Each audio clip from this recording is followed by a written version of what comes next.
suis un vendeur de coke à la base. Voilà, avec ça qui rapporte. Et on va toujours armer ici, de toute façon. Parce que vous avez bien vu, il y a des gens qui pendent à tout va, vous tombez sur psychopathe et pendent pour rien. Vous avez toujours un truc sur vous là? Bien sûr. C'est pour la propre sécurité. C'est quoi que vous avez? Bon. C'est pour ça que je garais là que ce petit seconde. C'est quoi alors ça comme arme? 11,43. Voilà. C'est l'arme des voyous ça? C'est l'arme des Marseillais. Hein. C'est banal, en plus à Marseille les armes ça ils sont arrivés, c'est banal. Je suis tout le temps armé, des fois j'ai un petit 22, j'ai un petit 35 sur moi, après ça dépend des jours. Marco a 32 ans. Il habite une cité de Marseille. Il est sorti de prison il y a 2 ans et s'est lancé dans la cocaïne. Il ne vend que par kilo. Je suis rentré en prison, j'étais cambrioleur, j'étais un casseur de magasin. Après je suis devenu braqueur, après je suis dans la drogue. On a l'impression qu'à Marseille, c'est particulièrement chaud quand même. Hein. C'est chaud de partout, c'est comme ça. Après, vous faites attention à la police, il y a la police, après bon, il y a la concurrence, après il faut payer les fournisseurs dans les délais, surtout si tu te fais avancer, c'est tout un bordel, parce que ça pardonne pas, c'est comme ça, tu es obligé de regarder derrière toi tout le temps quand tu marches. Si Marco est armé, c'est avant tout pour défendre son business. Oh demain, excuse-moi, tu manques d'un kilo, mon pote. C'est ta vie, c'est comme ça, c'est une question aussi de respect, moi tu me niques pas, c'est comme ça, moi je te fais confiance, je vais pas me niquer, attends. Le trafiquant réclame le respect, mais ça ne l'empêcherait pas de faire un coup tordu, à l'occasion. Moi demain, tu fais une transaction de 10-15 kilos de coke, moi je te mets une balle dans la tête, je vais pas te payer, c'est la vérité. C'est un monde d'enculé, donc dans plus dans ce monde-là de la drogue, c'est un monde d'enculé, donc.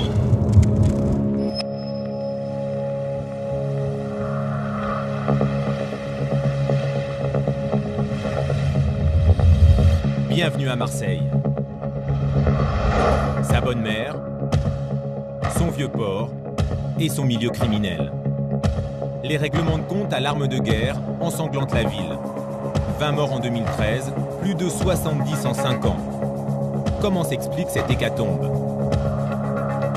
Pendant 1 an, Jérôme Pierrat et Sébastien Toen se sont immergés dans les quartiers de la pègre de Marseille. Jérôme Pierrat enquête sur le grand banditisme depuis plus de 20 ans. Sébastien Toen est connu comme humoriste et chroniqueur à Canal+, mais il a grandi en partie à Marseille. Il connaît bien la face cachée de la ville.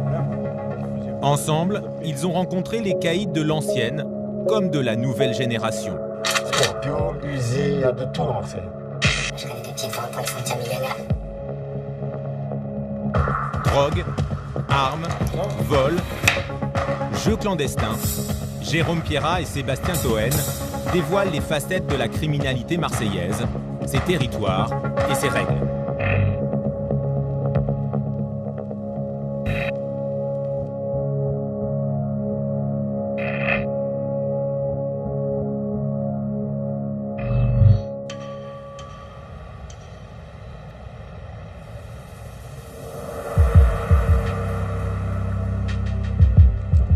Il est 22h30. Nous partons en direction des quartiers nord de Marseille. Chaque soir, au pied des immeubles, le business de la drogue tourne à plein régime. Nous avons obtenu l'accord d'un réseau pour venir filmer. La condition, ne pas dire où la cité se trouve précisément. C'est l'un des hauts lieux du trafic. À l'entrée du quartier, nous découvrons une silhouette dans la pénombre. Le guetteur. Il a 19 ans. Son rôle, donner l'alerte en cas de problème. Ah, vous faites quoi ici? Après le charbonneur de l'entrée des Condés. Hein. C'est-à-dire, vous êtes quoi? Ce qu'on appelle les guetteurs, là, c'est ça? Ouais, ça. Ah, toi, tu restes là, toute la journée? Ouais. De quelle heure à quelle heure tu fais ça? Bah, ça dépend. Hein. Là, c'est... 10h, 1h à peu près. Un peu plus loin, voici le charbonneur. Il attend le client devant l'entrée d'un immeuble. Mais tu fais quoi ici, toi? Je charbonne. C'est-à-dire? Je vends du shit. D'accord. Là, c'est une cannabis. Tous les jours, tu vends ici? Tous les jours, je suis là. De 11h à... Et si c'est un client, il passe quand c'est la police ou... Quand c'est la police, Tu entends le Mouacha, le guetteur me fait un signe. Acha, le Mouacha. Ara, c'est quand ça craint? Voilà, c'est comme ça que c'est là. Le Mouacha, c'est comme tu entends le Mouacha, il faut. À l'entrée du quartier, notre première caméra continue de filmer le guetteur. Et tu touches combien là pour faire ça? Ça reste entre moi et la personne. Hein. Quand soudain, un véhicule qu'il ne connaît pas entre dans la cité. Une voiture blanche.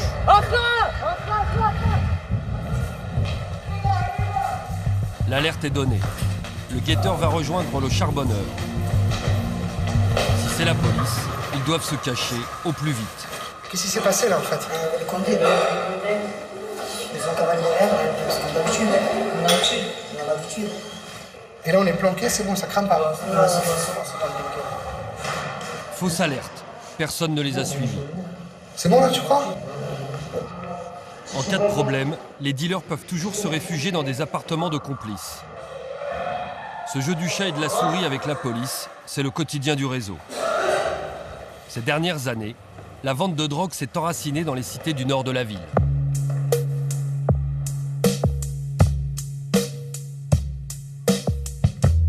Aujourd'hui, ces quartiers sont devenus l'épicentre de la criminalité. À Marseille, les cités populaires sont concentrées dans les quartiers nord. Ils s'étalent du 13e au 16e arrondissement. 250 000 personnes y vivent, soit un tiers de la population. Un habitat hétéroclite, fait de tours, de petits immeubles et de bars, sortis de terre à partir des années 50.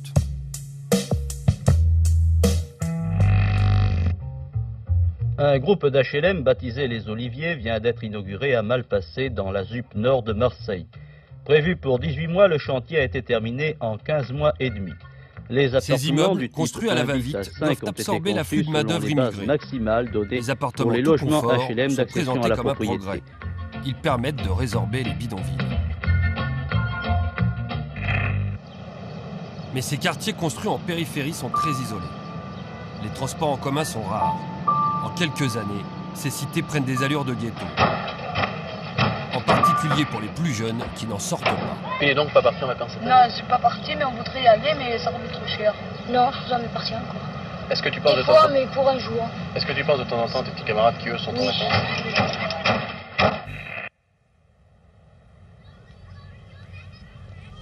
40 ans plus tard, ces quartiers demeurent à part. D'ici, il faut plus d'1 heure de transport pour rejoindre le centre-ville. La cité la plus emblématique des quartiers nord, la plus grande, c'est la Castellane. 1300 logements et plus de 7000 habitants. La Castellane date de 1973. Elle devait être une cité de transit où l'on ne reste pas. Mais la fermeture des usines a fait exploser le chômage et condamné les gens à rester vivre ici.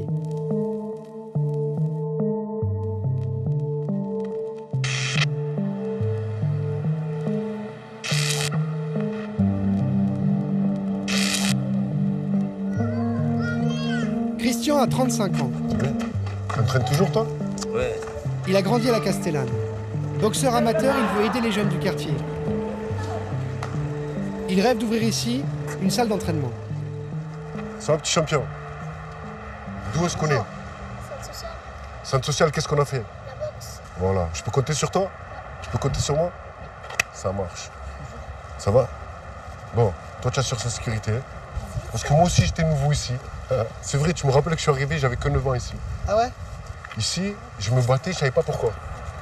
Mais de me battre et d'être souvent gagnant, ça m'a donné une place dans ce quartier. Christian n'a jamais été impliqué dans le trafic de drogue.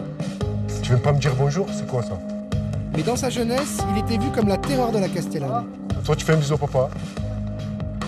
Il a fait de la prison et on lui a même tiré dessus. Ici, il connaît tout le monde.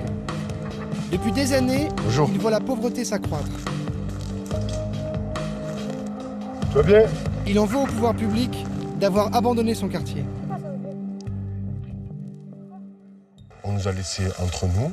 Voilà, il se passe ce qui se passe, mais il faut arrêter de dire qu'il y a du social, il faut arrêter de dire qu'il y a la police de proximité et tout ça. Il n'y a pas.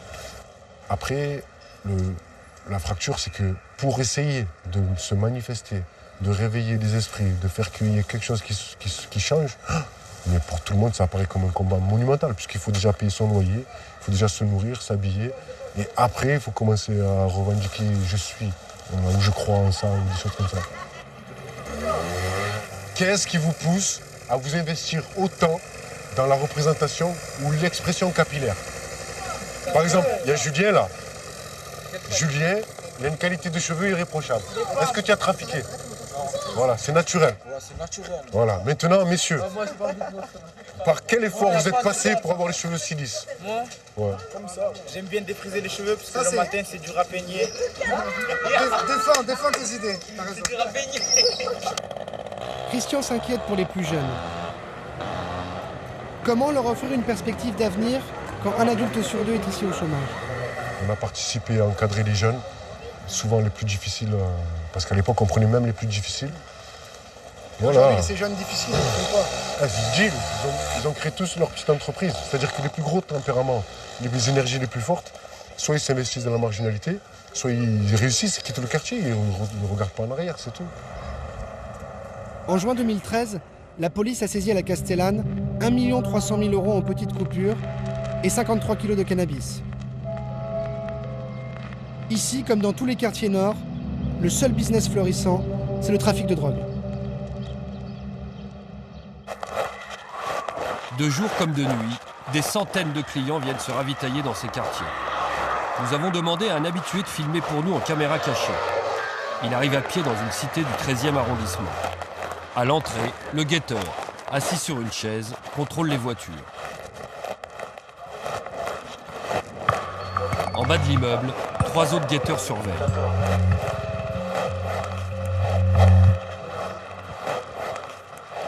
Le deal se passe dans l'escalier.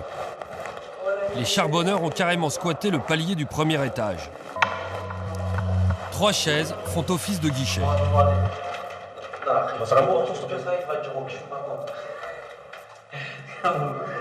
Le charbonneur lui donne une barrette de 6 grammes de cannabis contre 30 €. La transaction dure 30 secondes. Derrière, 2 autres clients attendent leur tour. Des points de vente comme celui-ci, il y en aurait plus d'une centaine à Marseille. Un business qui engendrerait des millions d'euros par an. Chaque réseau respecte une organisation hiérarchisée. Au bas de l'échelle, le guetteur.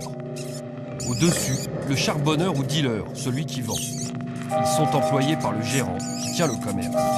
Au sommet, le patron, celui qui apporte la marchandise de l'étranger. Le gérant d'un réseau implanté dans une cité des quartiers nord accepte de nous parler. Il nous donne rendez-vous un soir dans un sous-sol d'immeuble. Il nous reçoit dans une cave qu'il considère être son bureau. L'homme a 27 ans. Il a débuté dans le trafic à l'âge de 14 ans. De guetteur à gérant, il a gravi tous les échelons. Il ne se vit pas comme un criminel, mais comme un commerçant. Vous êtes quoi? Vous êtes gérant d'un réseau? C'est ça, gérant d'un réseau. Vous pouvez nous expliquer ce que c'est qu'être gérant d'un réseau? En fait, je suis là et je m'occupe du réseau. Je m'occupe de tout, du recrutement, du paiement, de la surveillance. Le dealer, quand il a besoin, je le ravitaille du shit, je le ramène.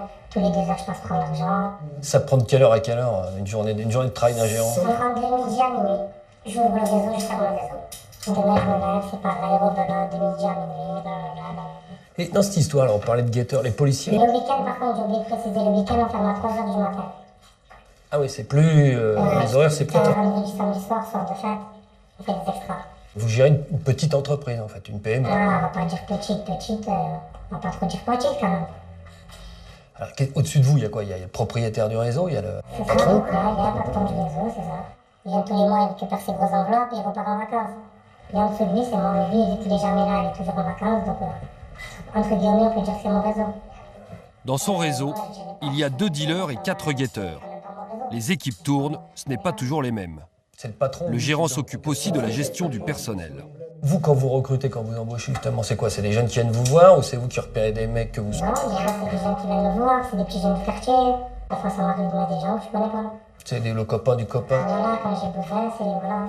Et ça tourne, ça tourne beaucoup, les employés? C'est-à-dire, est-ce que ça change souvent? Est-ce que les gars, ils font ça un temps, puis après... Ouais, il y en a qui viennent, ils veulent partir en vacances, ils ont besoin de 400-500 €, ils viennent, ils gâtent un peu, ou ils dealent un peu, ils prennent ses sous, ils repartent en vacances, ils font un peu d'argent, ils s'achètent un scooter, ils font un peu d'argent, ils s'achètent des habits. Et quand un client vient ici, vous faites le trafic avec lui, il revient, et les habitués? Ouais, bien sûr, il vient, il rentre, il achète sa marchandise, il repart, voilà, sans plus. Nous, on parle avec lui, on n'a pas trop grand-chose à se dire aussi. Après, voilà, il vient, il prend ce qu'il achète, et voilà. Vous imaginez si le patron de Carrefour, chaque client viendrait parler avec lui, ils n'en sortiraient pas. Ben, ici, c'est pareil. Le gérant nous montre maintenant la sacoche qu'il donne au dealer pour sa journée de travail. C'est ça qu'on appelle la fameuse sacoche, là, dont on entend Dans ce parler sac, tout le temps, là. tout est prêt pour la vente. Les doses individuelles sont mises dans des sachets plastiques. Alors ça, c'est quoi? Ça, c'est des pochons à 50 €. Alors vous, dessus, vous avez marqué quoi? Vous avez marqué combien ça? C'est que ça, c'est la pochette, elle est à Dessus, 300. le gérant a inscrit la somme que devra lui rendre le dealer. Après, là, vous avez des morceaux. Alors ça, c'est le hashish, ça. Ça, c'est donc l'herbe, et ça, c'est le hashish. Sur la table, une dizaine de sachets, chacun d'une valeur de 200 à 300 €. Attention quand même de ne pas le casser, sinon vous allez être obligé de le payer.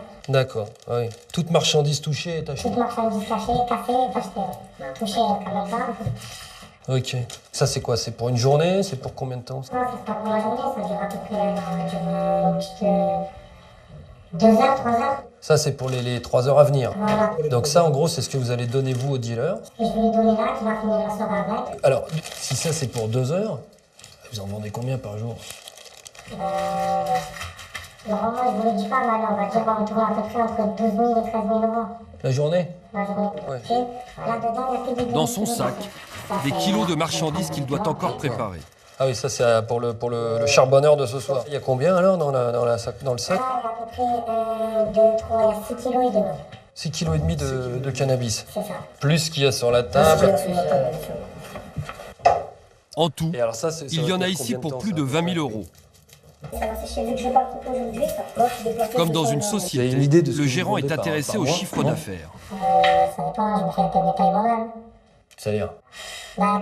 Au plus ça marche, au plus je paye. Quoi. On va dire à peu près que je fais des mois aller à 8 000, 9 000 €. Sans en abuser. Ouais, sans impôt, sans rien. Sans impôt, sans rien. Selon le code pénal, le gérant risque jusqu'à 30 ans de prison comme exécutant d'un trafic de drogue en bande organisée. Il sait qu'il joue gros, mais il n'est pas question pour lui d'arrêter. L'appât du gain est trop grand.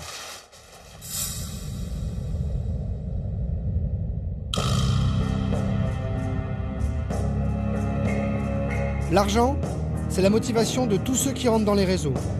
Mais ils sont peu nombreux à toucher le jackpot. Nous sommes allés voir les petites mains du trafic. Les dealers, les guetteurs, ceux pour qui travailler dans un réseau s'apparente plutôt à de la survie. Nous rencontrons un charbonneur, en pleine préparation de sa marchandise. Qu'est-ce que vous préparez, là? Là, c'est des morceaux à 10. À 10 €? Ouais. Il coupe lui-même les morceaux de résine de cannabis qu'il va vendre. Je vais vite fait faire 2 ou 3 morceaux à 30.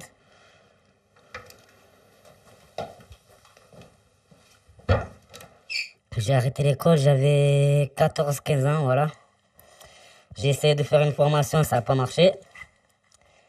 Et voilà, j'ai trouvé ça, j'ai commencé à vendre le shit pour des gens. Et de là, j'ai pas lâché le morceau. Jusqu'à maintenant, j'en ai 24. Et franchement, c'est pas facile, hein. Un charbonneur comme lui gagne entre 100 et 200 € par jour. Ces 10 dernières années, il a travaillé dans plusieurs réseaux des quartiers nord. Bon, c'est plus facile de trouver un endroit où charbonner que d'aller trouver du travail, hein. Ça c'est sûr. Hein. Pourquoi est-ce qu'ils cherchent toujours des gens pour travailler pour eux? Ils cherchent pas, c'est toi tu cherches. C'est nous, c'est le manque d'argent. Pour charbonner, il faut pas un diplôme pour aller dans un quartier nord charbonner n'importe lequel. Si tu veux vendre, tu sais très bien les risques. C'est un boulot qui est considéré comme normal, enfin banal plutôt. C'est pas un boulot, c'est une galère. C'est une galère considérée banale, ouais. Aujourd'hui, il voudrait quitter cette galère et trouver un véritable emploi. Ouais, j'en ai marre parce que ça rapporte pas grand chose, à part la prison et un peu de survie. C'est la survie. Sinon, s'il y avait mieux à faire, comme être comme vous derrière la caméra, je le ferais. Ça veut dire, prends ton joint, fume-le si tu es un fumeur. Et va travailler. Ne te casse pas la tête. Vous êtes allé en prison? Non. Jusqu'à maintenant, ça va. C'est pour ça, il faudrait que j'arrête au plus vite avant que, parce que, ça y est, j'ai déjà passé mon temps, là. Comme vendeur, il peut être condamné au plus à 5 ans de prison et 75 000 € d'amende. Mais le risque n'est plus seulement de se faire coincer par la police. Aujourd'hui, c'est aussi de se prendre une balle. Marseille, secoué par les règlements de compte. Hier soir, c'est selon cette même méthode qu'a été tué par balle. À Marseille, la concurrence entre les réseaux fait des morts. Par dizaines. Depuis 2009, plus de 70 jeunes ont été tués par balle. Des règlements de compte à coups d'armes de guerre. En 2010, une fusillade marque les esprits. Elle a lieu au cœur de cette cité du 13e arrondissement, le Clos-la-Rose. Jean-Michel, dit Michou, un jeune guetteur de 16 ans, est abattu. Au pied d'un bâtiment de cette cité nord de Marseille, des dizaines de douilles. Elles témoignent de la violence de ces règlements de compte à l'arme lourde. Hier soir, vers 22h, 2 voitures s'arrêtent au pied de ces immeubles. 5 hommes cagoulés armés de Kalachnikov ouvrent le feu. Dans les quartiers, les guetteurs sont en première ligne. Ce sont eux que l'on voit le plus sur le terrain. Comme ils n'ont pas de marchandises et qu'ils sont souvent mineurs, ils bénéficient d'une quasi-impunité devant la justice. Mais la fusillade du Clos-la-Rose montre qu'ils peuvent devenir des cibles.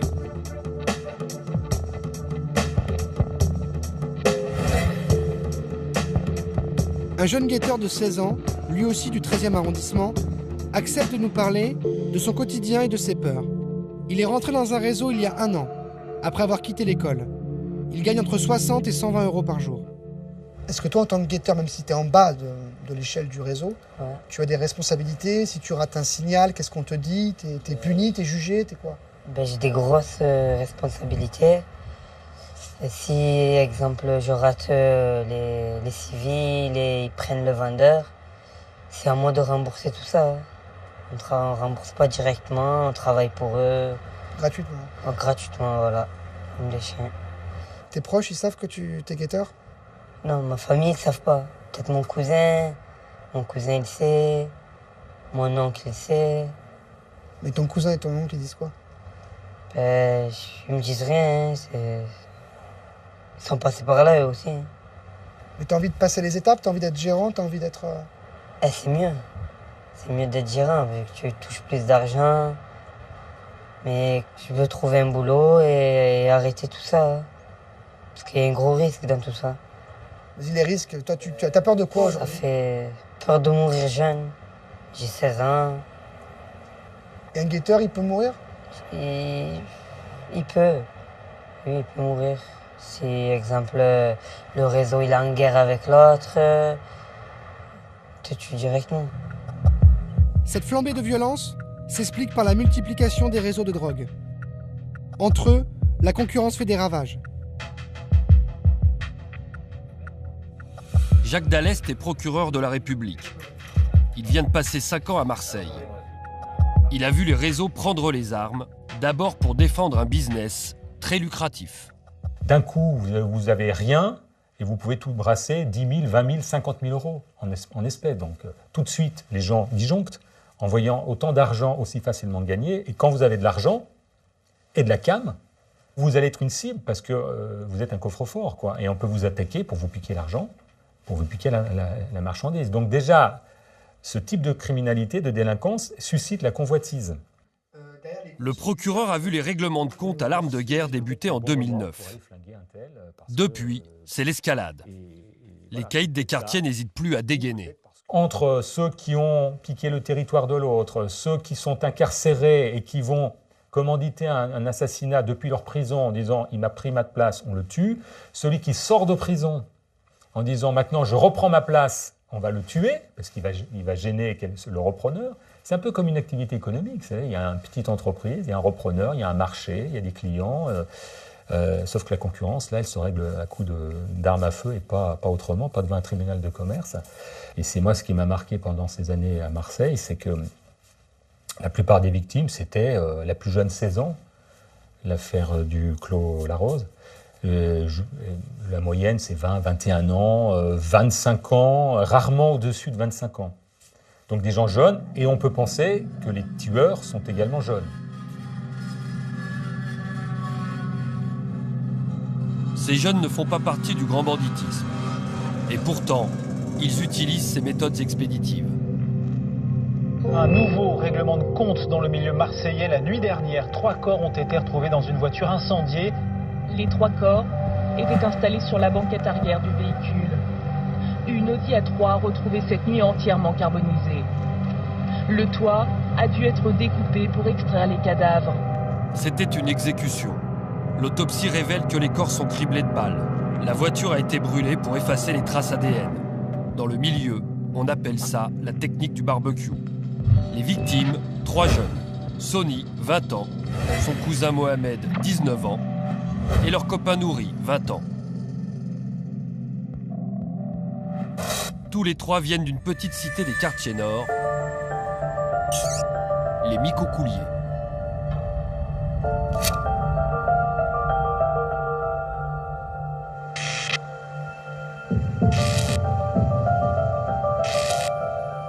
Ici, pas de tour de 20 étages. Des petits immeubles dans la verdure.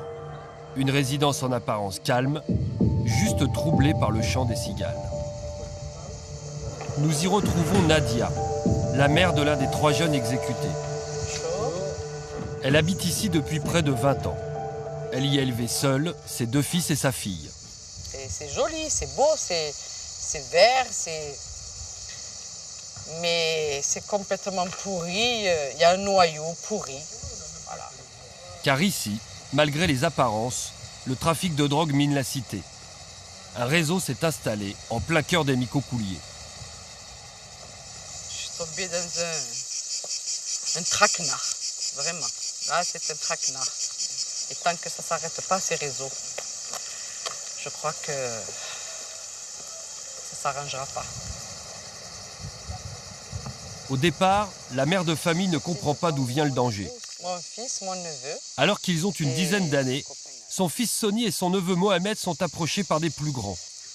Ça commence par des cadeaux. De tout petit, déjà, il me les a pâtés. Alors, il les a pâtés, il leur offrait une paire de baskets. Alors, pour eux, c'était des grands seigneurs, tous ces gens-là, tous ces grands qui leur proposaient, qui leur offraient tout, qui leur payaient tout. Moi, quand ils ont commencé à leur acheter des affaires, je me suis dit, c'est des braves gens, ça, ils sont gentils. Ils ont vu que j'étais seule, que je ne travaillais pas, que j'étais seule avec mes enfants. Mais c'est après que j'ai compris. C'est après, quand j'ai vu que mon fils, après, il ne rentrait pas le soir, qu'il restait trop longtemps et qu'il était toujours avec eux, ils l'ont embrigadé. Sony arrête l'école à 15 ans. Il entre dans le réseau comme guetteur, puis devient dealer. À 17 ans, il est arrêté et passe 2 ans en prison. À sa sortie, il a de l'ambition. Le réseau des Micocouliers est tenu par une équipe d'un quartier voisin, Bassins. Sony ne veut plus travailler pour eux. Il veut diriger le business dans sa cité. Une provocation pour les gars de Bassins. Un jour, mon fils, il est venu m'attraper, il m'a dit « Maman, assieds-toi, je vais te dire quelque chose, mais ne t'affole pas. » Je ne m'affole pas, qu'est-ce qui se passe, mon fils? Il m'a dit « Je me suis battue avec un mec, et ce mec, il a mis un contrat sur moi, à savoir 150 000 €. Il me dit, c'est un tel qui est venu me le prévenir. Il a dit, méfie-toi, il y a un contrat sur toi. 3 semaines plus tard, le jour de Noël, Sony et ses 2 copains ont rendez-vous pour acheter du cannabis en gros. Ils doivent retrouver leur fournisseur dans cette école désaffectée à Bassins. C'est un guet-apens. Sony, Mohamed et Nouri sont abattus, puis leurs corps sont brûlés. 4 suspects sont arrêtés pour ces meurtres. Ils viennent de la cité Bassins Ce sont des proches de Sonny et de sa famille. Certains d'entre eux, je les ai hébergés. Ils sont rentrés chez moi, ils ont mangé chez moi, ils ont dormi chez moi, ces gens-là. Et quand on pense que des gens aussi proches peuvent commettre des actes aussi horribles, j'arrive pas à le concevoir. C'est trop dur. Trop dur. À imaginer ce qu'ils ont fait. Mais vous vous rendez compte? Mettre le feu. Pourquoi ils mettent le feu? Pourquoi brûler des corps? Ils ne pensent pas aux familles. Quand ils tuent, ils prennent des enfants comme ça. Les familles, ils n'y pensent pas. Les mamans. Je ne suis pas la seule dans cet état. Je ne suis pas la seule dans ce cas. Il y a plusieurs mères comme ça qui se... Aujourd'hui, Nadia voudrait quitter le quartier. Elle a peur pour ses autres enfants. Elle a demandé à être relogée, loin d'ici. En 2013, 20 jeunes ont été tués par balle à Marseille. Une hécatombe facilitée par l'arrivée massive d'armes de guerre dans les quartiers nord. Depuis quelques années, se procurer un pistolet automatique ou une Kalachnikov n'est plus réservé au grand nom du banditisme. Comment ces armes arrivent-elles à Marseille? Est-il aussi facile qu'on le dit d'en trouver? Pour le savoir, nous allons chercher à acheter une Kalachnikov. Nos contacts nous proposent de rencontrer un homme qui joue les intermédiaires. Il est méfiant. Après 2 rendez-vous ratés, il accepte de nous voir, mais loin de sa cité. Salut, bien, et toi? Nous, l'idée, c'est de voir comment on peut se procurer des armes. Si c'est simple, pas simple. C'est jamais simple, mais bon. J'ai les contacts qu'il faut, moi. J'ai des mecs qui ramènent ça, quoi. Je peux avoir des scorpions, des pistolets, mitrailleurs, des bazookas, des kalash. Kalash? Bah, nous, on voudrait, voilà, pour être franc, on voudrait acheter une kalash pour voir un peu si c'est facile à avoir, parce que c'est comme ça l'idée. Hein, ouais, j'ai les contacts qu'il faut. Et d'après toi, c'est combien de temps pour avoir un... Ouais, 15 jours, 3 semaines. 15 jours, 3 semaines? 15 jours, 3 semaines, possible. Et ça vaut combien? Faut compter 2500, 3000 euros. 2500, 3000 euros. Et avec ça, on a les balles, on a tout. C'est ça à peu près le truc.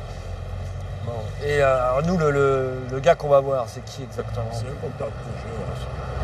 Un mec qui font autour du quartier nord. Qui font Marseille, quoi. Moi, je vous mets en contact, après vous voyez avec lui, quoi. D'accord. Bon, bah, salut. Ciao.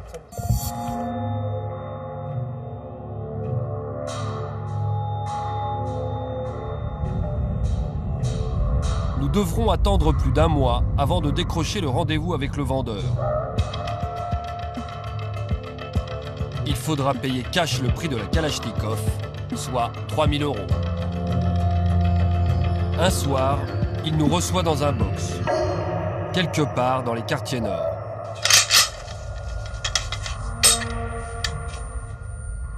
Je vois que vous avez l'outil, l'engin.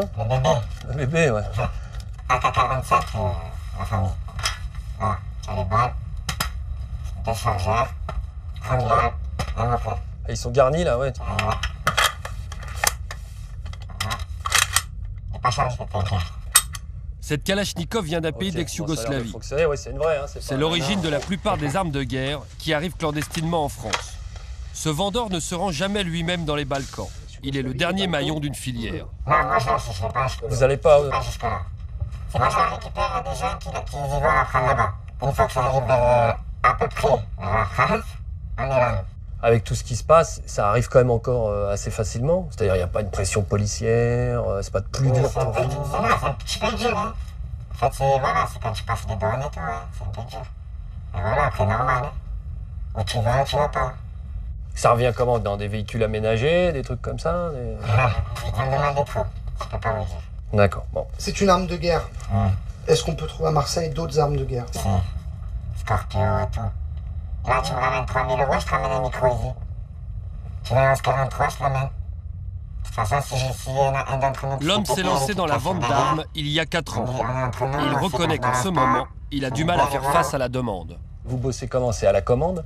C'est-à-dire vous avez un stock ou est-ce qu'il y a... De temps en temps un stock, comme de temps en temps c'est la commande en fait. Parce que des fois on n'a pas assez pour tout le monde. Et c'est trop demandé. Ouais, il y a une grosse demande. C'est dur à Marseille des fois. Tout le monde raffole avec. Ça se tue pour rien. Avant j'en prenais une à 1005, après ça augmentait à 2000, 2005, maintenant 3000. Ça va vite. Et la personne elle est pressée, elle veut 3000, maintenant elle te donne même 3005. Vraiment elle est pressée, elle veut vraiment faire ce qu'elle a à faire. Et voilà.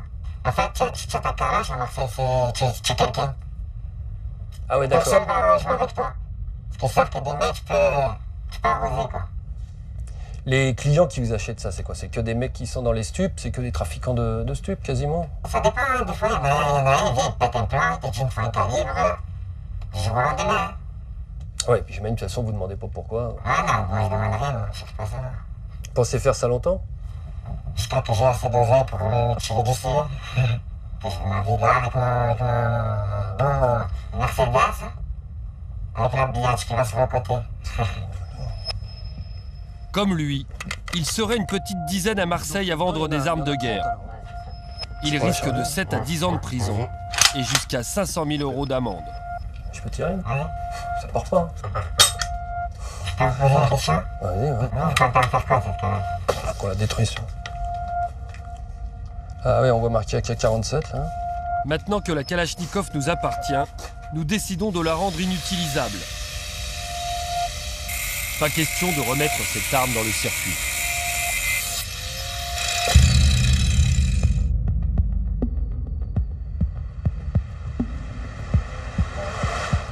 Nous cherchons maintenant à rencontrer un client type de ces armes de guerre. Les guetteurs, les dealers, ne sont généralement pas armés. Les calibres sont demandés au-dessus. L'homme a 30 ans. Il est à la tête d'un réseau. Il vient justement de recevoir une Kalachnikov, flambant neuve.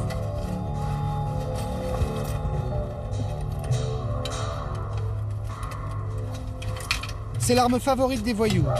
Pas besoin de savoir bien tirer. Avec 600 coups par minute, impossible de rater sa cible. C'est une vraie? Oui, c'est vrai. Il y a tout ce qu'il faut. Là, tu t'en prends une comme ça, mon gars. Tu te relèves pas. Avec ça, t'arroses tout le monde. Et là, il voit ça, il se sort mon corps, direct. Direct, il voit une Kalachnikov, il se dit, celui-là, il rigole pas. Donc vraiment, faut sortir ça. C'est qu'il y a de vraies embrouilles. Il nous confirme que les armes sont dans les quartiers depuis plusieurs années. Ce qui a changé, c'est que les gars n'hésitent plus à s'en servir. Avant, c'était chacun, il voulait avoir sa petite calache à la maison, histoire au chaud, tout ça, plus pour impressionner, tout ça. Maintenant, c'est plus comme avant. T'entends plus parler, lui, il a la calache, t'entends lui, il a tiré, lui, il a charqué l'autre, ceci, c'est plus pareil, c'est plus comme il y a 10 ans. Aujourd'hui, quand t'es dans le réseau, il t'en faut une. C'est comme un flic. Aujourd'hui, il a son flashball, son taser. Et maintenant, on a des calaches, mon gars. Moi, c'est pas mon but, j'ai déjà. Je sais, j'ai une morale quand même. Moi, je suis là, j'ai fait mes sous, c'est tout. Et pour éliminer les concurrents, sans se salir les mains, il est possible de faire appel à des garçons de quartier qui jouent les tueurs à gages. Si t'as pas envie de te casser la tête, tu leur donnes 70, 80 000, il y va avec les chartes, le mec. Il te charte. Ah oui, il y a des gens ici qui sont prêts à se vendre. Ouais, ils sont prêts à se vendre pour la police. Ils sont tous fous. Ils veulent tous des sous, ils sont prêts à tout. On a l'impression qu'il n'y a plus de règles avec ces... C'est le bordel. Regarde, t'es à Marseille, hein. T'es pas... je sais pas où, hein.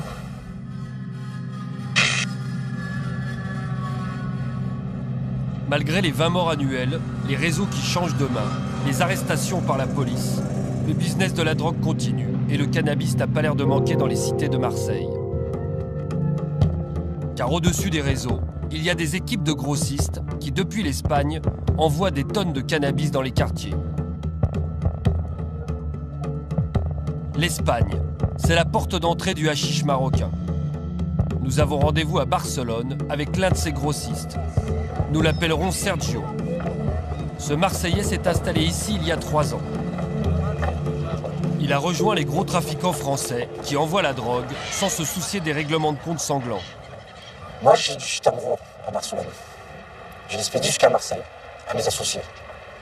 Pourquoi l'Espagne? Qu'est-ce qui s'y passe en Espagne? L'Espagne, c'est un supermarché ici, on a tout, hein. Le soleil, la mer, les bordels, vous voyez ce que je veux dire? On n'est pas loin du Maroc, on peut se fournir tant qu'on veut, il y a moins de risques. Déjà, si je me fais attraper, je ne ferai pas la même peine qu'en France. Disons, ici, je ferai 5 ans, alors qu'en France, je ferai 10 ans. Chaque mois, Sergio enverrait plus de 200 kilos de shit vers Marseille et sa région. Je fournis mon réseau et je livre d'autres réseaux aussi. Ah, vous pouvez vendre à d'autres réseaux? Ah oui, bien sûr. Ouais, parce que tout le monde n'a pas accès à la source ici. Non, si vous n'avez pas le contact, vous n'avez pas de source. Ouais, donc il y a des gens, ou des réseaux plus petits, j'imagine. Quand du mal à acheter du shit en gros, ils sont obligés de passer par moi ou d'autres personnes. Vous voyez ce que je veux dire? Vous expédiez comment le shit à Marseille? Mais nous, on le fait pas en reface. Je vous montrerai tout à l'heure comment on fait. Sergio nous embarque. Direction la banlieue de Barcelone, dans un petit garage de quartier. Une fois sur place, nous découvrons la voiture qui sert à transporter le hashish vers Marseille. En apparence, une berline familiale comme une autre. En réalité, elle est truffée de cachettes.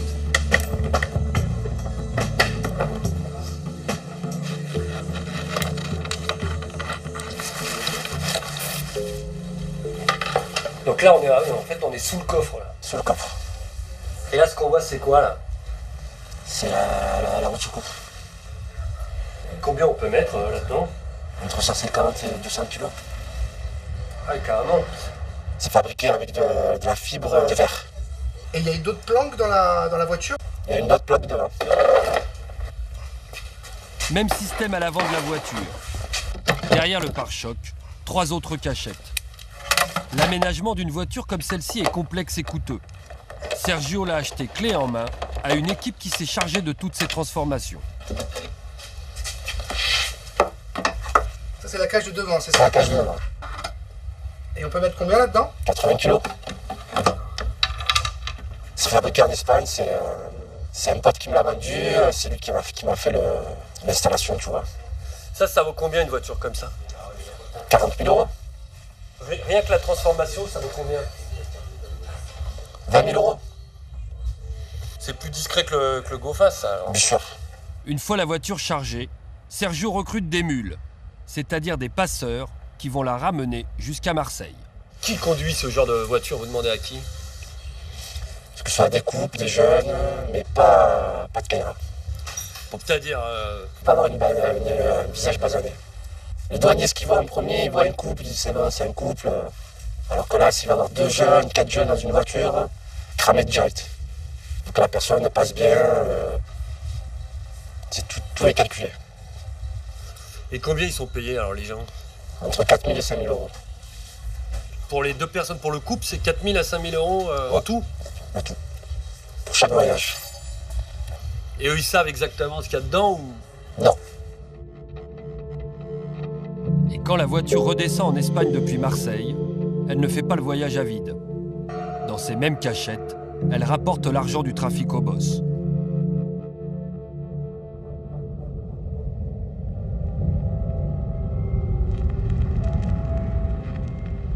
Retour à Marseille. Au nord de la ville, au milieu des cités, il y a un territoire à part. Un quartier gitan dont les voyous sont spécialisés dans le vol. Son nom ? Le ruisseau Mirabeau. Il est coincé entre l'autoroute et la ligne TGV. 500 personnes y vivent.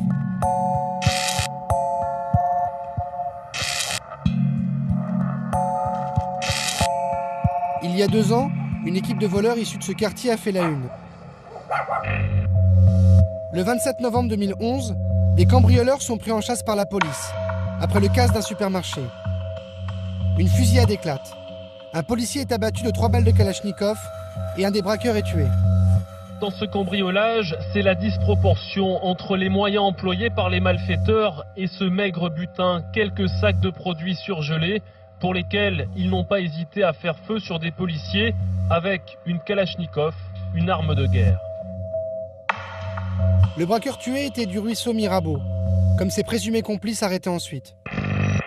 Ce quartier est né il y a plus de 50 ans, avec l'installation de familles de gitans. Ils sont venus avec leur caravane. Ils faisaient de la récupération de métaux pour les usines alentours. Dans les années 70, la ville achète le terrain et loge les familles dans ces petits pavillons en dur. Les caravanes sont toujours là, mais la population est sédentarisée. Aujourd'hui, le ruisseau Mirabeau, entouré d'un mur, a des allures de camp retranché. Il est réputé comme le quartier le plus redouté de Marseille. Personne n'ose y entrer sans y être invité. Mais grâce à nos contacts, nous obtenons le feu vert pour filmer dans le quartier. Il y a de la muscule là, il y a la muscule, il y a la muscule.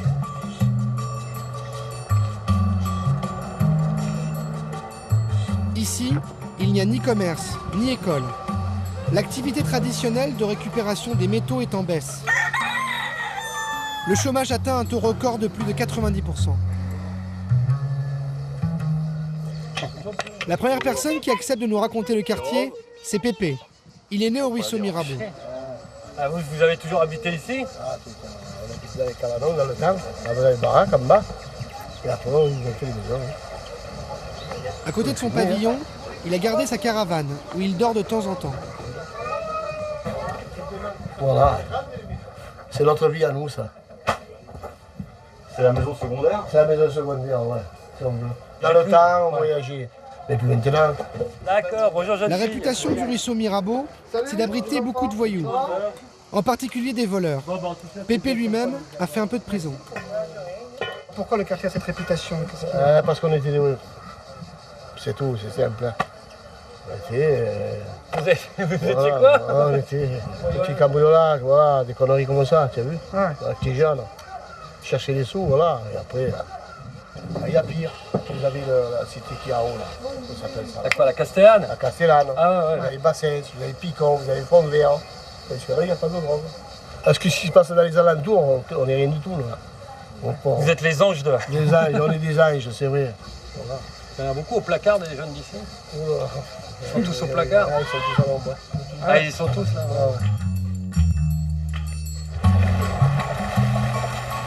Effectivement, dans le quartier, nous croisons peu de jeunes adultes. On voit surtout des enfants, des femmes et quelques anciens.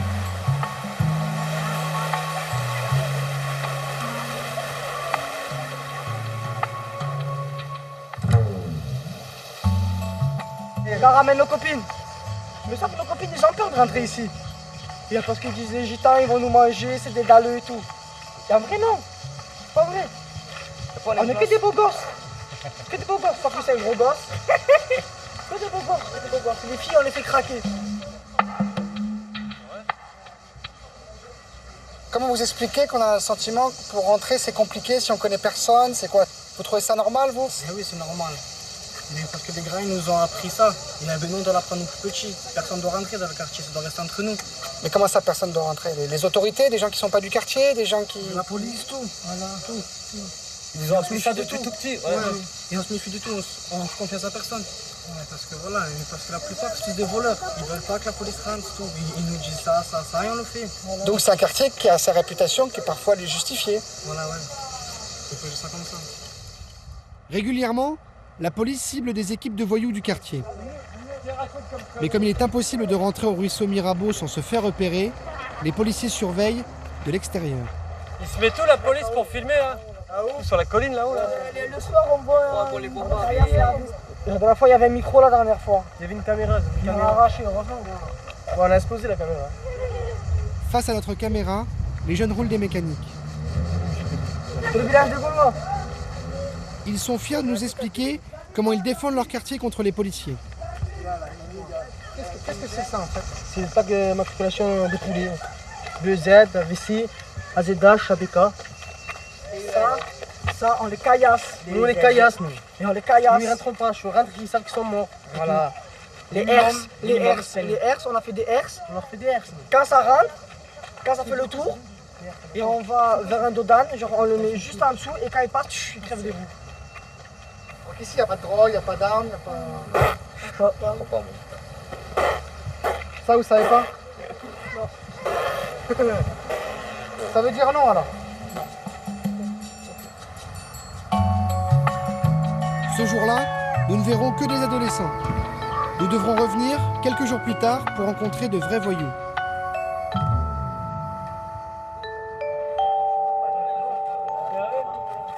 Les hommes qui vont nous parler ont tous eu affaire à la justice. Ils nous racontent les affaires pour lesquelles ils sont tombés par le passé. Mario a 26 ans. Il vient de passer près de 10 ans en prison pour avoir volé des voitures avec violence.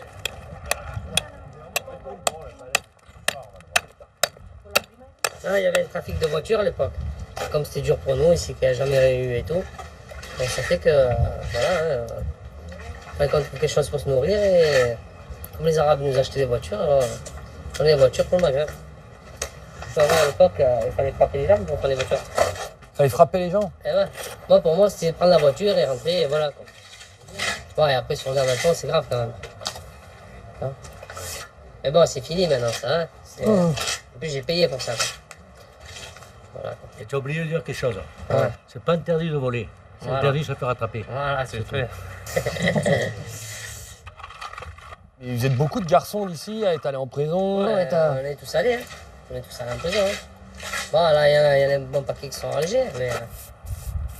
Les plus anciens ne le contredisent pas. Eux aussi reconnaissent avoir eu une jeunesse délinquante. Lui, par exemple, dévalisait des bijouteries en explosant la devanture. La porte principale, c'était la vitrine. Voilà.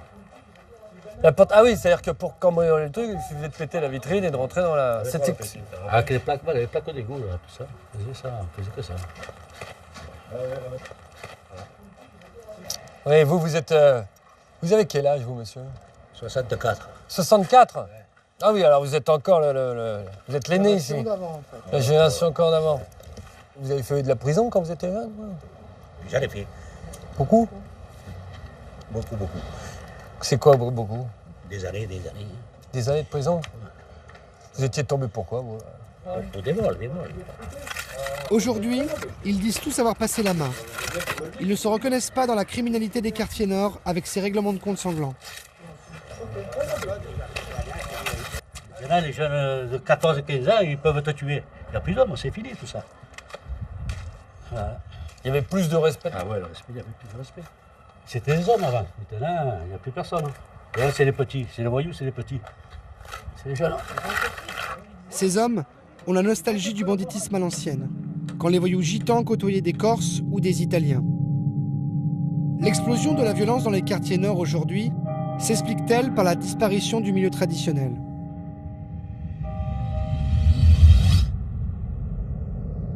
Historiquement, le territoire du milieu, c'est le centre-ville. Ces anciens villages qui bordent le Vieux-Port. Machines à sous et raquettes, les voyous sont ici de la vieille école. Les quartiers d'Andoum, de l'Opéra et du Panier sont des fiefs du grand banditisme depuis un siècle. Les caïds y alimentent régulièrement la rubrique des faits divers. Sûrement un règlement de compte sanglant en plein cœur de Marseille. Ce matin, vers 9h, Roland Gabenne, 46 ans, homme fort du milieu marseillais, a été abattu par des individus cagoulés. Le caïd du Panier, c'était son surnom, était fiché au grand banditisme. Il était connu des services de police pour vol, braquage et proxénétisme.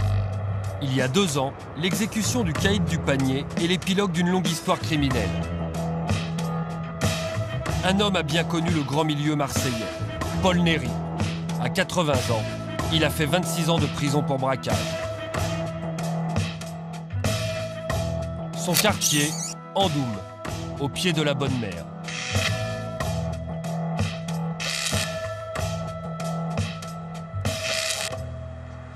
Paul Néry a gagné ses galons de truand dans les années 50.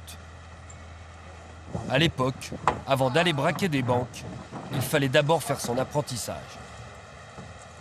Alors le départ, c'était par exemple un vol de moto. Après le vol de voiture. Après, avec les voitures, on allait faire des entrepôts, il y avait des vêtements, des choses, là. Et après, on allait faire des magasins. Bon. Après, pour qu'il y ait un peu plus d'argent, on cassait la vitrine d'une bijouterie. Il fallait faire vite, là. Alors, on deux poignées chacun, vite fait. Mais dans la tête de jeunes, c'était le braquage. Quand on arrivait là, au braquage, Le type, il avait du self-control, il avait en quelque sorte une espèce de CAP, quoi, un CAP parallèle. Fraîchement diplômé, Paul Néry devient un pro de l'attaque de banque. Il fait carrière sans jamais avoir eu besoin de tirer un coup de feu. Rien à voir avec ce qu'il se passe aujourd'hui dans les quartiers nord. De ce que je lis et ce que j'apprends par les médias, ce sont des jeunes, en général, qui ont voulu courir, qui courent là, puisque avec la cagoule et les calibres, ils ont voulu courir avant d'apprendre à marcher. Avant, on ne voyait pas ça. Les gens étaient structurés avant.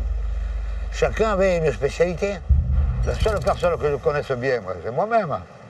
J'ai 80 ans passés, j'ai été bien structuré, puisque je n'ai pas d'acte de violence, je n'ai pas de sang sur les mains. Donc je suis allé à la bonne école. Encore plus qu'Andoum, la pépinière du milieu marseillais, c'est le fameux panier, de l'autre côté du Vieux-Port.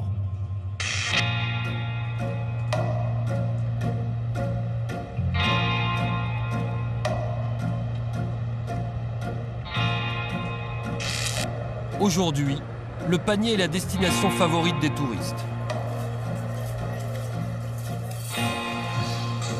C'est là que se trouve le MUSEM, le nouveau musée des civilisations. Le quartier préféré des bobos a servi de modèle au feuilleton Plus belle la vie. Mais ces ruelles ont d'abord vu grandir les plus grands truands du milieu corso-italien. Nous y retrouvons l'un d'eux aujourd'hui.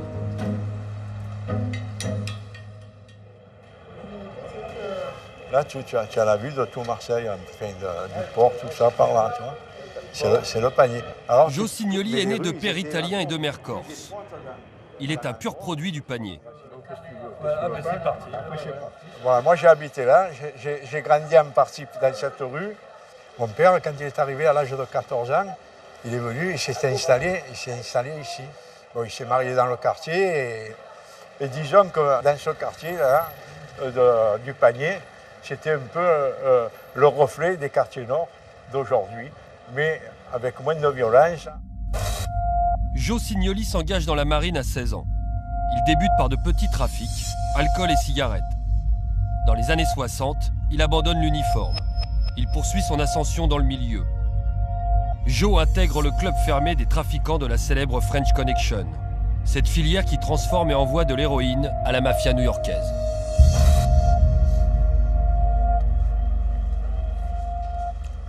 Vous savez qu'à l'époque, que 3 ou 4 équipes qui faisaient ça, il n'y avait pas 50.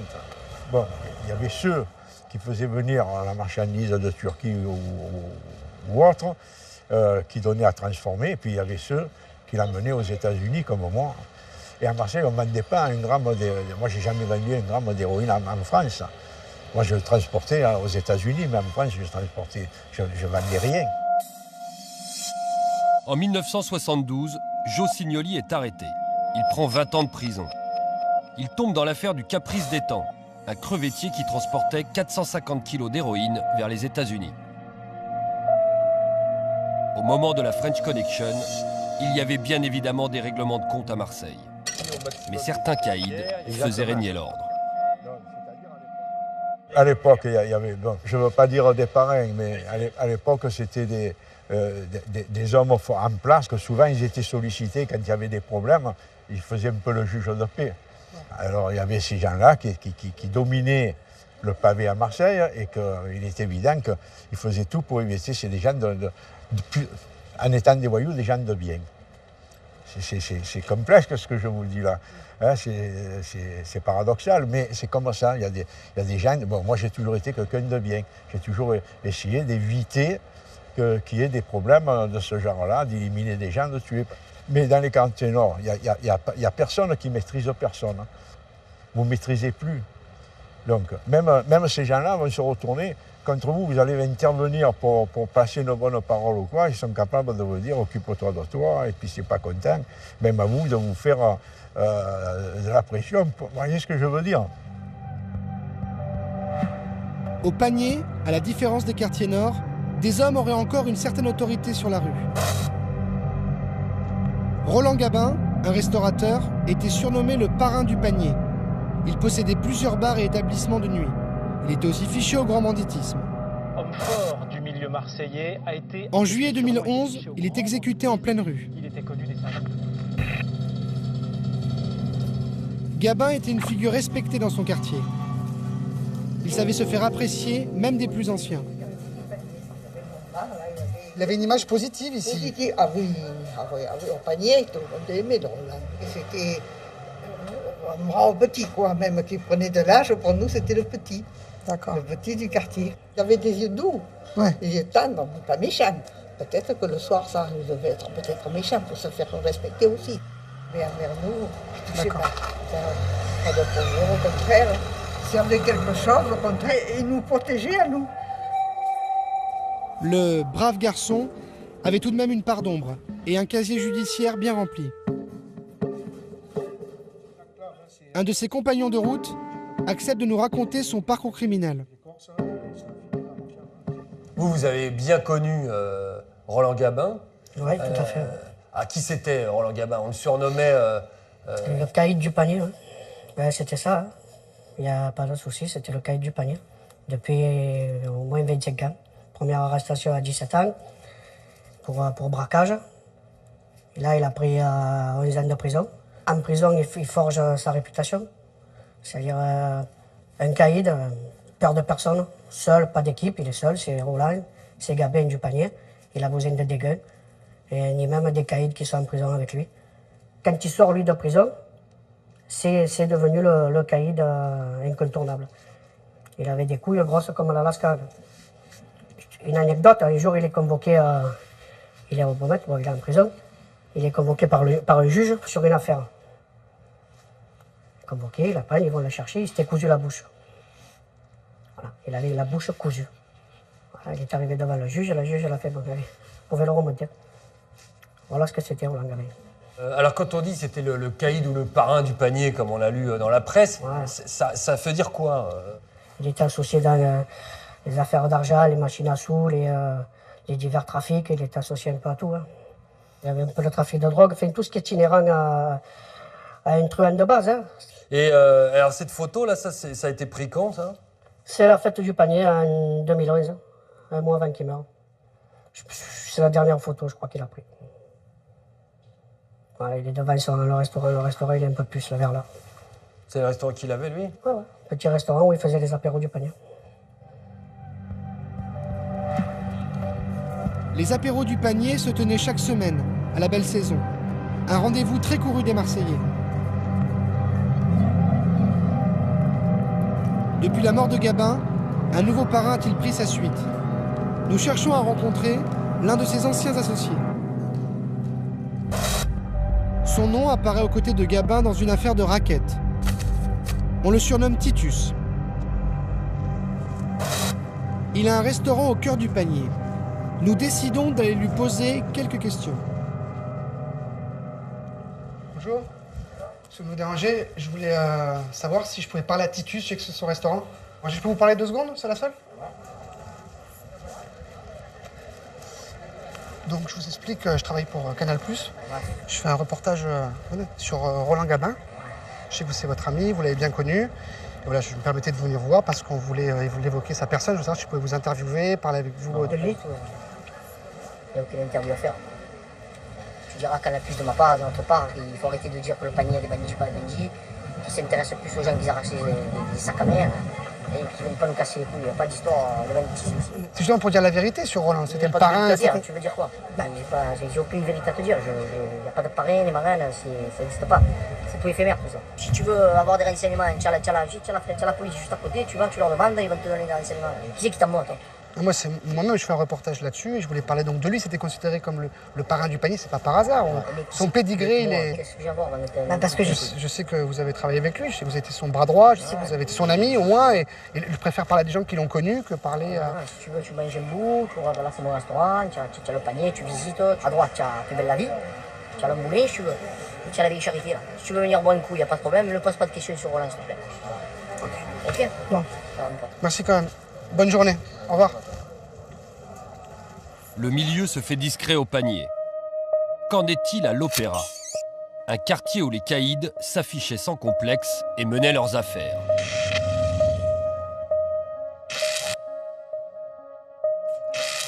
Ici, c'était le quartier général du milieu. Il y avait les bars de voyous, leurs boîtes, leurs hôtels de passe et beaucoup de filles sur les trottoirs. Aujourd'hui, il reste encore quelques bars à hôtesses. Mais les filles sont plus rares. Un fait divers laisse penser à une redistribution des cartes. Les nouveaux caïds des quartiers nord cherchent-ils à s'implanter dans le centre-ville? En mai 2012, un restaurant corse est en partie détruit par un incendie criminel. Il appartient à une figure du milieu, Jacques Cassandry. Fiché au grand banditisme depuis 25 ans, il est soupçonné d'être le cerveau du CAS de Nice. Il a fait plusieurs séjours en prison. L'incendie de son restaurant est vu comme un geste d'intimidation. Nous décidons d'appeler directement Jacques Cassandry pour le faire réagir. Allô? Allô, monsieur Cassandry? Oui. Bonjour, Jérôme Pierrat pour Canal+. Ah. Je voulais savoir si on pouvait vous interviewer, enfin on voulait vous rencontrer surtout pour parler d'un de vos établissements. Ah, d'accord. Et c'est quoi ça? Et quel établissement? Après discussion, il accepte de nous rencontrer. Écoutez, on arrive tout de suite. Merci. Pour la première fois, il est d'accord pour parler devant une caméra. Ah, c'est bon, puis allez. Jacques Cassandry nous reçoit au son des guitares, le célèbre cabaret corse qui lui appartient. Bonjour, monsieur Cassandry. Bonjour, monsieur. Bonjour, monsieur. Vous m'avez téléphoné? Oui, c'est nous. Oui. Bonjour, D'accord. Sébastien Antoine, Canal+. Jacques Cassandry. Jérôme Pierrat. Voilà. On peut rentrer un peu, vous parler Je de vous vos en prie, je vous en prie.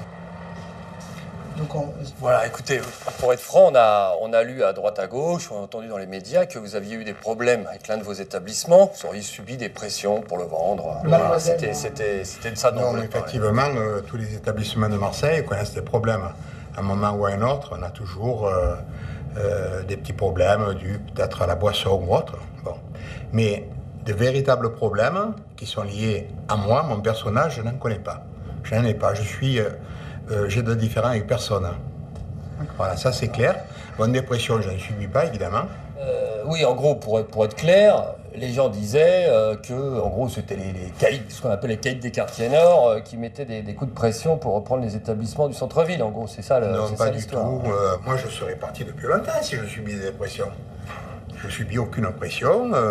Je suis vraiment dans mon élément, quoi. Oui, parce que vous avez d'autres Jacques établissements Cassandry qui nous assure être un toujours, simple commerçant, oui, absolument. un patron de bar et de restaurant, comme un Il n'y a pas de autre. problème. Moi, ça fait 30 ans que je ne fais plus rien. Hein. Bon, que je me tiens tranquille, que je travaille, je me fais beaucoup de mal, ma famille également. Donc, je ne vois pas en quoi je peux apporter un intérêt qui serait lié à mon passé ou autre. c'est lié à l'actualité, en fait, tout ce qui se passe aujourd'hui. C'est-à-dire qu'il y a un changement des cartes entre les gens qui étaient dans le centre-ville à Marseille, qui avaient une activité particulière, et les gens des quartiers nord. Les problèmes, ils ne sont pas là. Hein. Les problèmes, ils sont ailleurs. Vous voyez tous les jours des gosses qui s'entretuent, ça, ce sont des problèmes. Hein.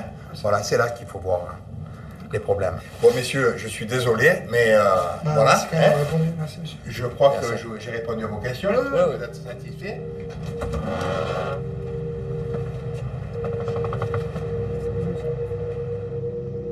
Aujourd'hui, le banditisme traditionnel est en perte de vitesse. La nouveauté, c'est que les truands endossent le costume d'hommes d'affaires. Ils investissent l'économie légale. Ils détourneraient, par exemple, l'argent des marchés publics. Un scandale l'a révélé au grand jour. L'affaire Guérini. Être le président du Conseil général des Bouches-du-Rhône et voir son frère, chef d'entreprise, mis en examen dans une affaire de marché public frauduleux, forcément, ça fait des ordres. Le président du Conseil général, Jean-Noël Guérini, et son frère Alexandre, chef d'entreprise, sont aujourd'hui mis en examen pour association de malfaiteurs. Selon la justice, ils auraient confié des marchés de construction à des sociétés de BTP liées à Michel Campanella et Bernard Barézy, ici à droite. Tous deux fichés au grand banditisme. Ces deux hommes sont soupçonnés d'avoir obtenu frauduleusement des marchés de construction financés par le Conseil général des Bouches-du-Rhône. La société ABT installée à Gardanne, dont les patrons seraient des proches du grand banditisme et plus particulièrement de Bernard Barézy. Cette affaire révélerait des pratiques illégales à la tête du département des Bouches-du-Rhône. Le Conseil général, comme il a 2,5 milliards de budget, il a énormément de sociétés satellites et il a énormément de pouvoir. Et donc, à partir du Conseil général, on arrive à une myriade de sociétés sur lesquelles pèse le soupçon que le grand banditisme a essayé de s'ingérer et de rafler l'argent public. Donc, après les logements, après les marchés de construction, maintenant on a la gestion des ports, qui sont évidemment très rémunérateurs. Dans ces affaires, des dizaines de millions d'euros sont en jeu. On s'attaque au marché public tout simplement parce que c'est très rémunérateur, il y a beaucoup d'argent public encore, et on risque beaucoup moins. On investit beaucoup moins d'argent et on a un retour sur investissement qui est beaucoup plus grand et on risque beaucoup moins d'années de prison. Donc, je veux dire, c'est la délinquance en col blanc, c'est quand même beaucoup plus rentable que, on va dire, le trafic de drogue qui fait prendre des risques physiques à ceux qui le pratiquent. Si le milieu traditionnel a délaissé le trafic de drogue, désormais aux mains des caïds de quartier, il y a une rente qu'il aurait du mal à abandonner, celle du jeu clandestin. En France, les jeux de hasard sont strictement réglementés. Jouer de l'argent n'est possible qu'au casino.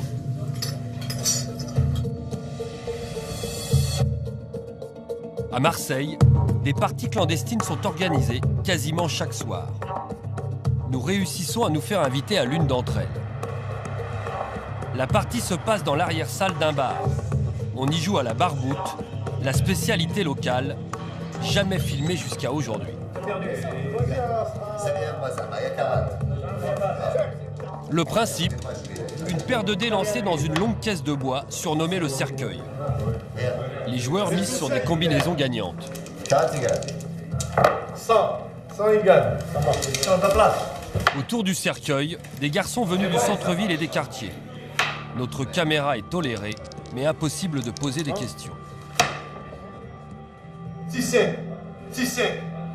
Ici, on peut jouer très gros. Ce joueur a 2000 € en main. Et ce soir-là, un autre va perdre sa voiture. La grande mode en ce moment, le jeu le plus rémunérateur, c'est le poker. Un organisateur de parties privées, comme on les appelle, accepte de nous recevoir. Il en organise 4 par semaine dans une salle de restaurant. Le rideau de fer est tiré, la partie se passe à l'abri des regards.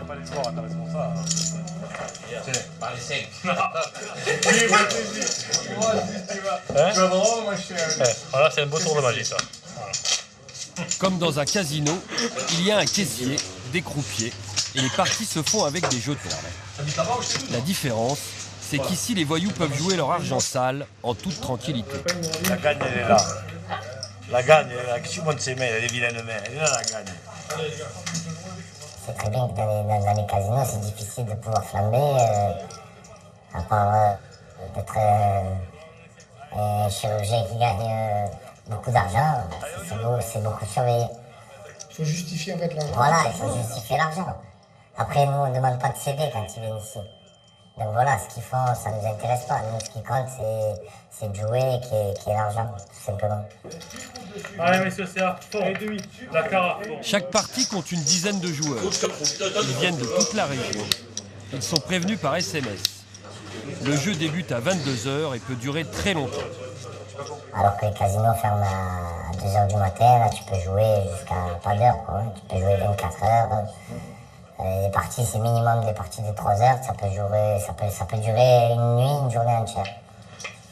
Ici, pour être accepté, il faut miser beaucoup. Comment ça marche? Dans une partie comme la nôtre, il faut avoir au moins 2-3 000 € pour pouvoir jouer. Et ça peut monter jusqu'à combien, les gens? Ça peut monter beaucoup d'argent. Il peut y avoir de grosses pertes. Ou de gros gains. Ou de gros gains, bien sûr. S'il y a des pertes, il y a des gains. Envoyé. Une partie de poker clandestine, comme celle-ci, brasse jusqu'à 100 000 €. L'organisateur touche plusieurs milliers d'euros par soir. Afin d'éviter les embrouilles et les mauvais payeurs, il faut un service de sécurité un peu particulier. Une équipe de voyous chevronnés qui assure la protection de la partie. Une grande tradition à Marseille où les voyous ils avaient des parties qui couvraient. Ça marche toujours comme ça ou pas? Oui, c'est toujours comme ça. Une partie, il y a toujours des couvertures. C'est normal, c'est le système qui... Vous avez peur des mecs qui braquent les parties? Il y a beaucoup d'histoires comme ça. Il y en avait une il n'y a pas longtemps sur Aix. Ça peut arriver, ça arrive souvent. Hein. Ils braquent des pharmacies, ils peuvent braquer des parties de poker. Hein. Je suis là, après voilà, on est là, on travaille, on ne pourra pas marcher dessus. J'ai une vie de famille aussi, hein. J'ai une femme, des enfants, c'est mon gagne-pain. Donc je veux dire, on ne se fera pas enlever le pain comme ça. Et vous avez choisi cette voie-là, pourquoi? Par rapport, je sais pas, au trafic de stupes ou à d'autres activités? Parce que je veux être le plus possible dans la légalité. Même que c'est pas légal, mais pour moi, c'est au niveau de mon esprit, je fais rien de mal. Je fais des parties de cartes. Des parties de cartes qui pourraient lui coûter 3 ans d'emprisonnement et 45 000 € d'amende.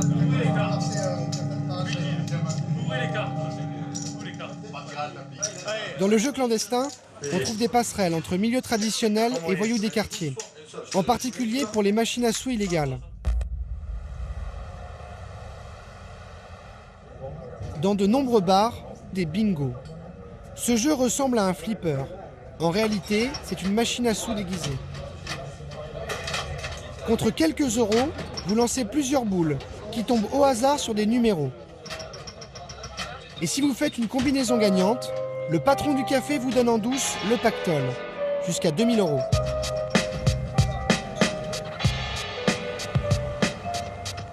Dans les quartiers nord, des truands à l'ancienne confient la gestion de leur bingo à des jeunes de quartier. Nous allons rencontrer l'un d'eux. Moi, je suis originaire du nord de Marseille, c'est-à-dire des quartiers nord. C'est pas une équipe de quartier pour laquelle vous travaillez. Il y a des grosses équipes qui sont derrière et nous, on est en collaboration avec eux. Vous, votre boulot, c'est quoi exactement? Moi, mon boulot, c'est... Je m'occupe de la maintenance de la machine. Je récupère l'argent. Si la machine tourne bien, on peut passer 1 fois par semaine. On peut passer 1 fois tous les 15 jours si la machine tourne moyennement. L'argent des joueurs est partagé entre le patron du café et l'équipe de voyous qui lui a placé la machine. Et comme il y a des centaines de bingos dans la ville, c'est très rentable. Et les gains d'un appareil comme ça, c'est quoi à peu près mensuellement? Ça peut partir de minimum d'un bar classique, on va dire 1 000 € chacun entre le propriétaire de la machine et le patron du bar. Ça peut monter beaucoup plus haut dans certains bars de quartier nord, beaucoup dans les quartiers nord. Ça peut monter jusqu'à 10 000 € par mois. Ça peut monter. À 10 000, on a divisé en deux. Hein, divisé en deux, oui. L'exemple des bingos montre que les voyous de l'ancienne et de la nouvelle génération peuvent travailler ensemble. Le plus souvent, ils font connaissance quand ils se retrouvent derrière les barreaux.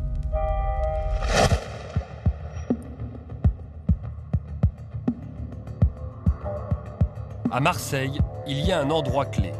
Un lieu où tous les truands vivent côte à côte, se jaugent et parfois montent des coups ensemble.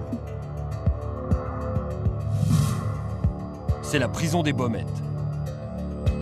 1800 détenus pour 1400 places.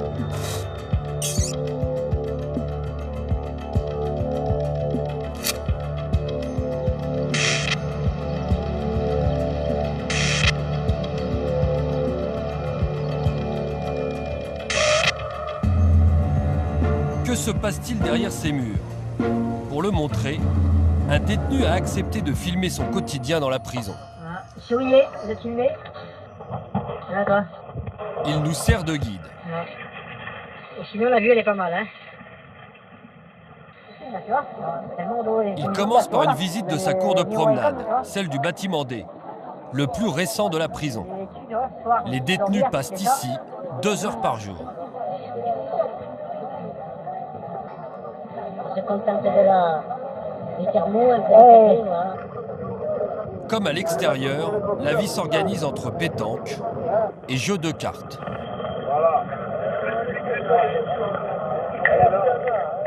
Voilà. C'est bien ou quoi?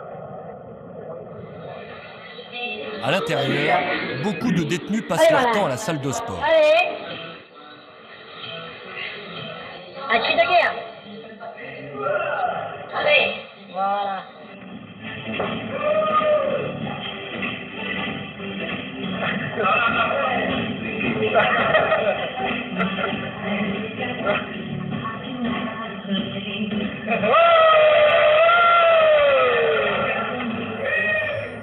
Mais derrière cette bonne humeur apparente, la réalité de la vie est beaucoup plus rude.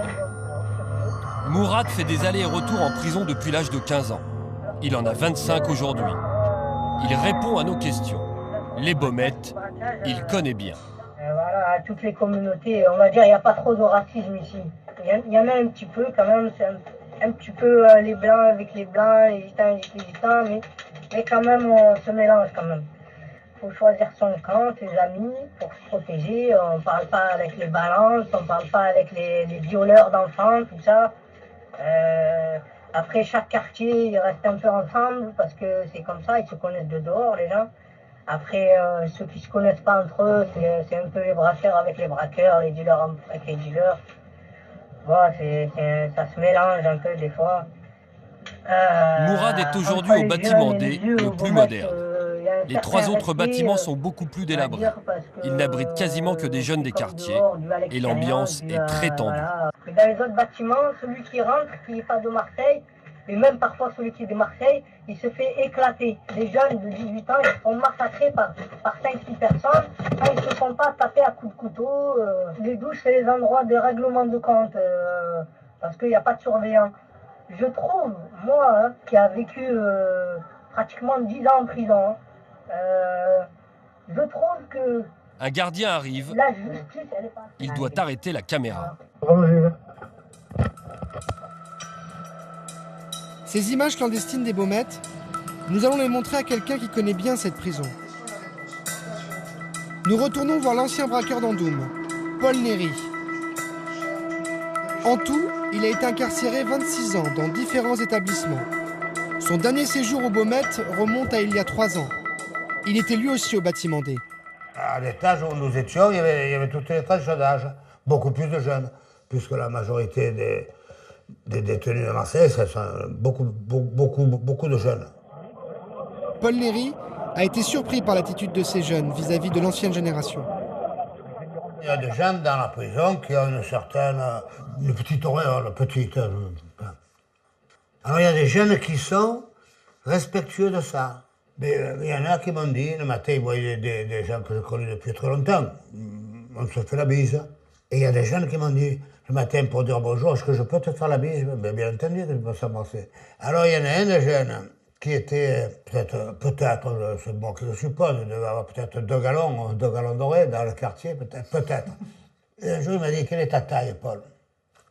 Je lui ai dit, qu'est-ce que tu me racontes là? Mais je voulais savoir ta taille. Je vais te faire rentrer des jolis Nike, des jolis, comme eux, dans les quartiers, des survêtements, Ah, je l'ai gêné, les survêtements. Puis il n'y a pas de raison que tu me fasses rentrer des survêtements, voilà. Non, j'y tiens, Paul, je vais te faire... Ben, c'était le côté affectif, le côté gentillesse. Ce qui inquiète l'ancien braqueur, c'est qu'aujourd'hui, petits et grands criminels se côtoient dans la même cour de promenade. Paradoxalement, la rénovation de la prison a créé une usine à délinquants. Maintenant, il y a une cour par bâtiment, oui. Et à l'époque, c'était des petites cours carrées. Il y avait 23 types dans une cour. 22, 23. On appelait ça les camemberts. Alors ils ont cassé toutes ces cloisons pour faire des grandes cours. Puis après les cours un peu aménagées, tout ça. Mais c'est un lieu néfaste, négatif. Parce que la cour de la prison, c'est l'université du crime. Il y en a qui sortiront, pour avoir vendu par exemple du shit, béton, ils sortiront en ayant appris comment on passe à l'escalade, au stade supérieur, c'est-à-dire à l'acte de violence. Qu'est-ce que... quand je sortirai... Ce constat, il est également fait par Mourad, le détenu actuellement aux Baumettes. Effectivement, en prison, on fait beaucoup de connaissances.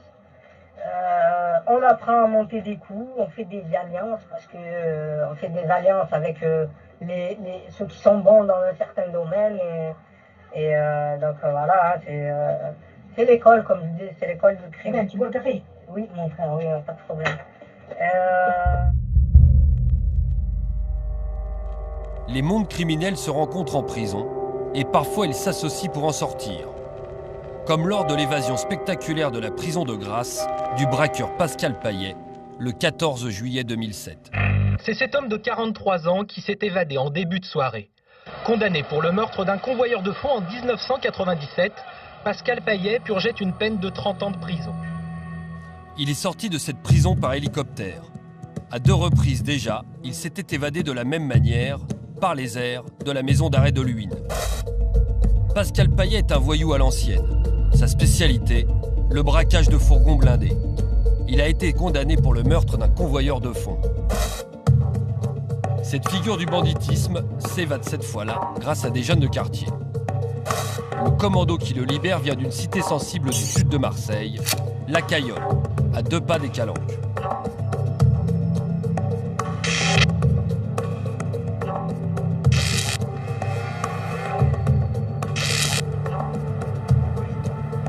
Sur place, nous avons retrouvé un membre du commando, Taleb.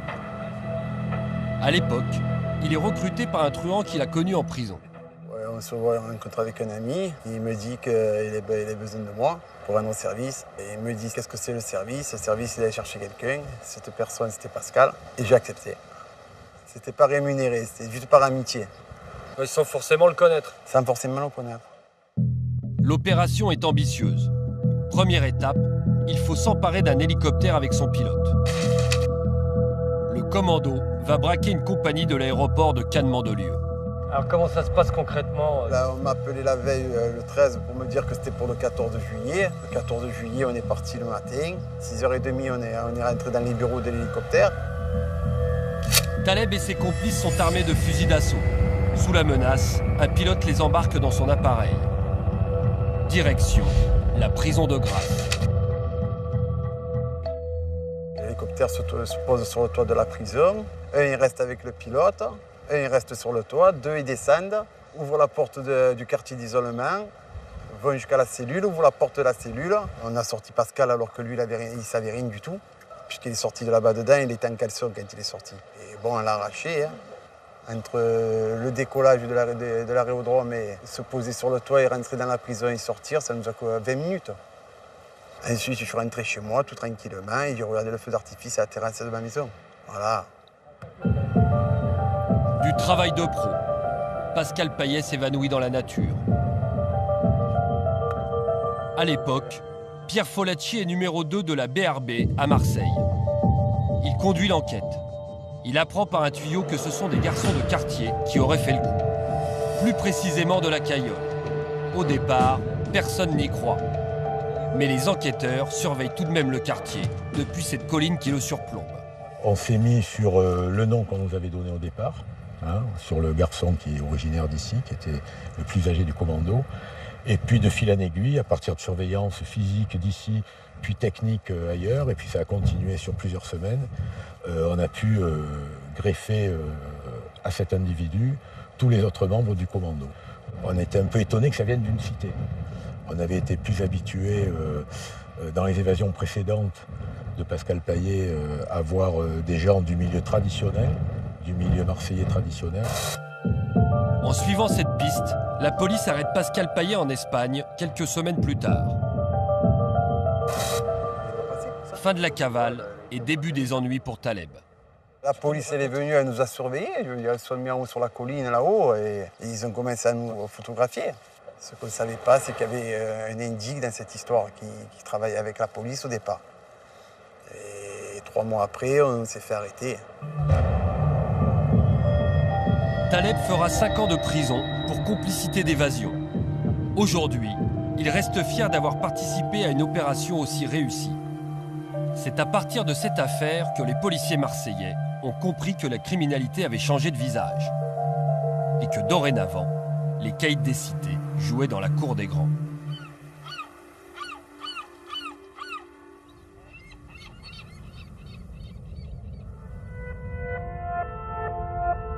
À la fin de notre enquête, nous allons voir quelqu'un qui refuse de baisser les bras.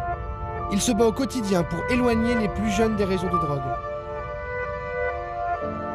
Direction Consolat, une cité du 15e arrondissement de Marseille.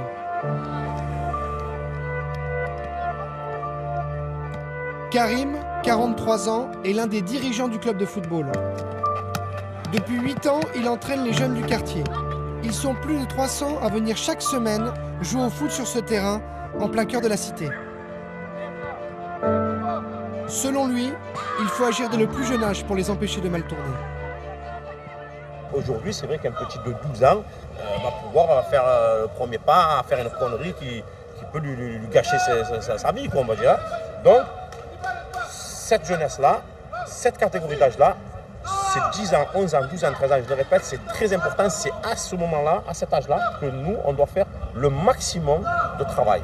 Mais autant nous, les éducateurs sportifs, même autant les élus, autant, je veux dire, c'est sur ces 4 ans-là que tout va changer. Parce que le petit, s'il part, il partira entre ces âges-là.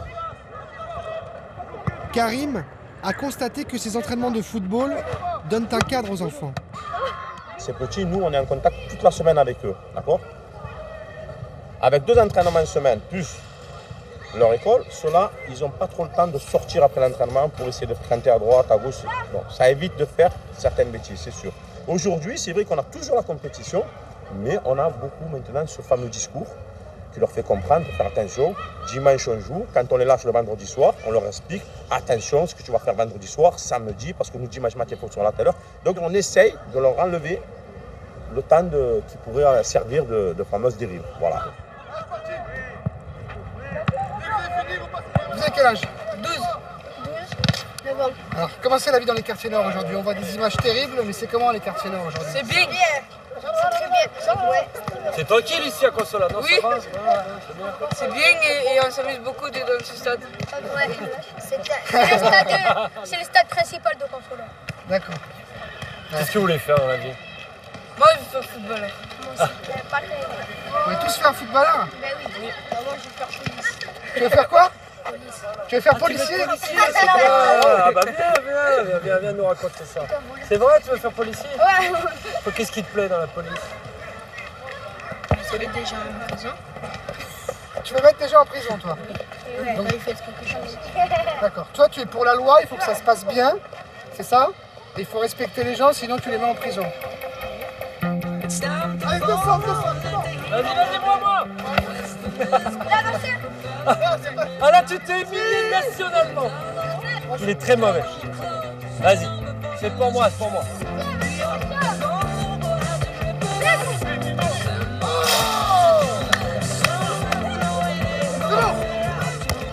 Ah, putain! Oui!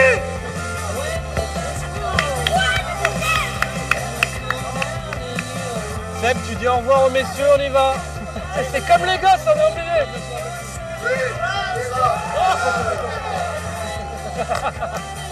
Bon messieurs, salut.